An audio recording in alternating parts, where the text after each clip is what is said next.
Assalamualaikum, hari ini saya buat kuih kasturi ataupun ada sesetengah tempat memanggilnya sebagai kuih kacang dan juga kuih rengas. Di tempat anda panggil kuih ni sebagai kuih apa? Boleh kongsikan dalam komen di bawah. Saya gunakan secawan kacang hijau. Kacang hijau ni saya timbang juga, timbangannya 200 gram. Cuci bersih dan bilas sama seperti kita mencuci beras yang kita nak masak nasi tu. Dan kemudiannya saya akan rendamkan dalam air biasa anggaran 2 hingga 4 jam. Tujuan kita rendam ni adalah supaya waktu kita merebus nanti, kacang ni lebih cepat empuk. Kalau anda tak nak rendam pun tak apa, tapi masa merebus tu akan lebih panjang. Saya sempat rendam 3 jam tadi dan selepas tu tapis buangkan airnya. Masukkan ke dalam periuk bersama dengan daun pandan dan air secukupnya. Kita akan rebus sehingga kacang menjadi benar-benar empuk. Anda boleh sambil rebus sambil lihat ya, kalau macam ni dia masih belum empuk, anda kena teruskan lagi merebus. Sekiranya air hampir kering tapi kacang hijau tu masih belum empuk, anda kena tambahkan lagi air sedikit demi sedikit. Jangan tambahkan air banyak sekaligus dan sambunglah lagi merebus sehingga kacang menjadi empuk. Kacang yang empuk dia akan kelihatan pecah-pecah sedikit dan kalau anda ambil sudu dan tekan, dia akan menjadi lembut. Sekarang dah empuk, kita boleh keluarkan daun pandan tadi. Ketepikan dulu daun pandan. Langkah seterusnya saya akan tunjukkan gula yang saya gunakan, iaitu saya gunakan campuran 2 jenis, gula merah dan juga gula pasir. Masukkan ke dalam kacang hijau tadi. Saya off record waktu masukkan gula pasir tu, tapi memang saya masukkan kedua-duanya. Kacau hingga sebati dan kita akan biarkan gula larut. Sekiranya air semakin kering, anda boleh tambahkan sedikit lagi supaya gula betul-betul larut di dalam kacang. Kemudian masukkan setengah sudu kecil garam. Tujuan garam ni untuk menaikkan rasa lemak. Masukkan juga setengah cawan kelapa parut yang putih.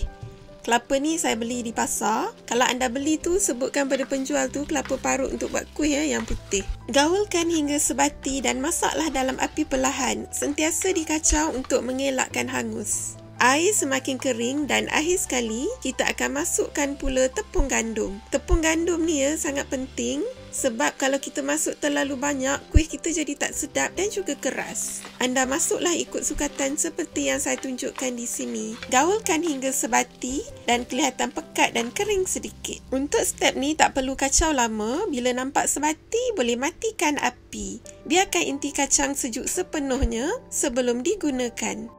Sekarang kita akan sediakan tepung salutan pula. Saya gunakan campuran 3 jenis tepung, iaitu tepung gandum sebanyak 3 sudu besar, tepung jagung juga 3 sudu besar,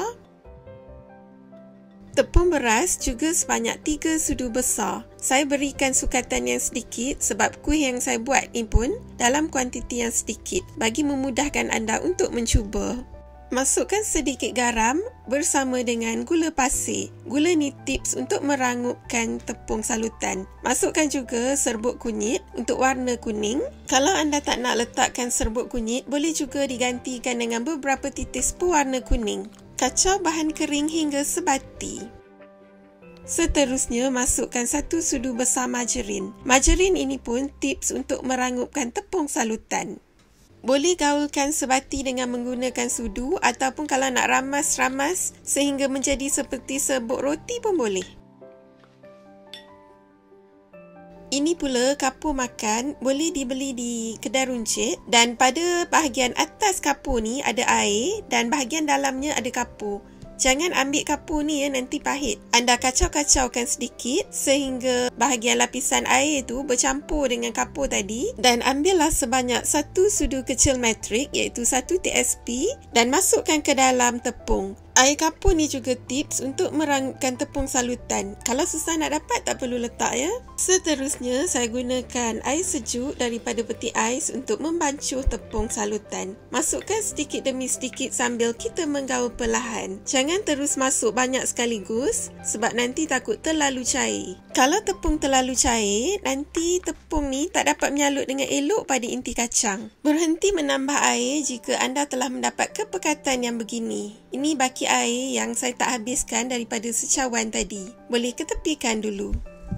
Langkah seterusnya, kita akan membentuk pula inti kacang. Sediakan minyak masak dan sapukan sedikit minyak masak pada tapak tangan anda untuk mengelakkan inti kacang tu melekit nanti. Saya sukat menggunakan sudu besar metrik iaitu sudu TBSP supaya saiznya sama besar. Letakkan juga sedikit minyak masak pada sudu. Anda bulat-bulatkan dan boleh sukat gunakan sudu.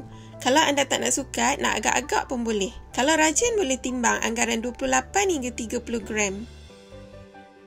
Bulat-bulatkan dan tekan supaya sedikit lepeh. Saya tak suka terlalu nipis sangat sebab nanti saya nakkan teksturnya lembut di dalam dan rangup di luar. Lebih kurang begini sahaja.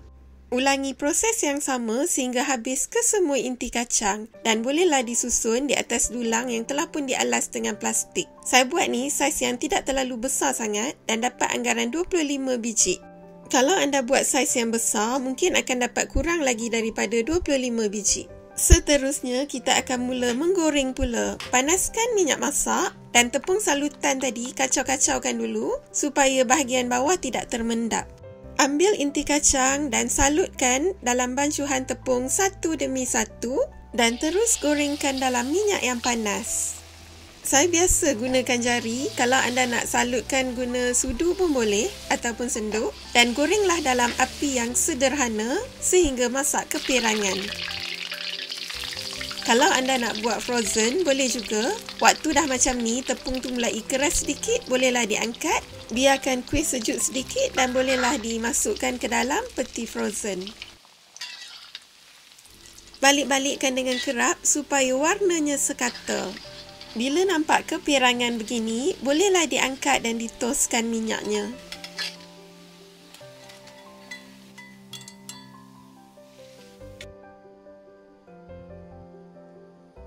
Beginilah hasil kuih kasturi kita. Sedap untuk dibuat sarapan pagi ataupun minum petang. Kalau bulan puasa, sesuai untuk difrozenkan. Bila nak makan, anda boleh terus gorengkan sahaja.